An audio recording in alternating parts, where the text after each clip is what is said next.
भाइ कान्छा नमस्ते के भयो तिमीलाई भन त कतिवटा गोली लाग्यो कि छर्रा लागेको अनि फोटो पर्दैन देखाउन देखाउ के कहाँ कहाँ लागेको यहाँ लागेको हातमा अनि यहाँ खुट्टामा खोइ देखाउ त हेरौँ छोरे दुखिरहेछ हेर्न मिल्छ कपडा राखेन कपडा छैन है कपडा ल्याइरहेछ दिदीले ए अनि किन 2 दिन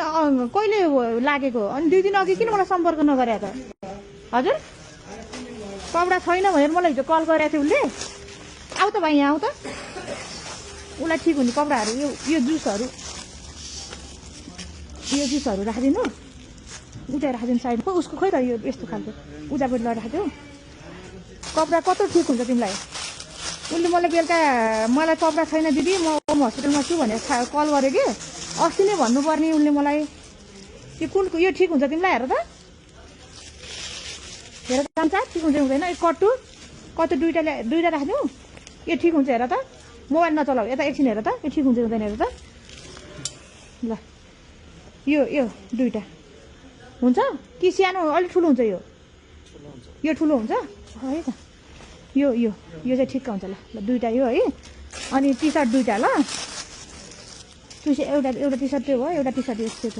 व्हाइट कलरको यो ठिक हुन्छ तिम्रो हेर त कान्छा ल दुईवटा भयो अनि बिस्कुट 2 प्याकेट बिस्कुट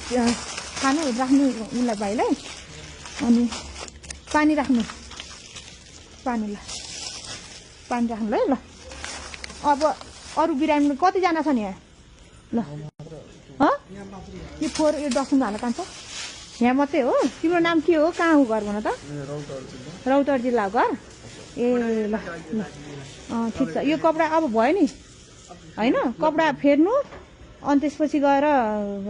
अरू के चाहिन्छ अरू के निड छ खानालाई पैसा सैसा छ कि छैन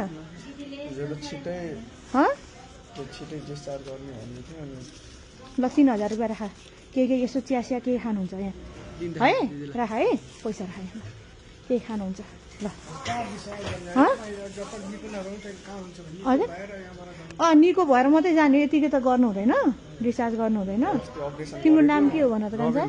रविन्द्र पासवान मलाई हिजो उसले कल गरेको थियो होइन म दिदी मेरो केही छैन कपडाहरू छैन केही छैन भनेर मलाई थाहा थिएन म उता सिभिल हस्पिटलमा मात्रै गइरहेको थिएँ यहाँ पनि त बिचरा यस्तो बिचल्ली रहेछ नि त होइन रहेछ अनि मलाई थाहा भयो थ्याङ्क यू सो मच भाइ म जान्छु ल खै हात ल्याउ त ल तिम्रो कारणले गर्दा आज देश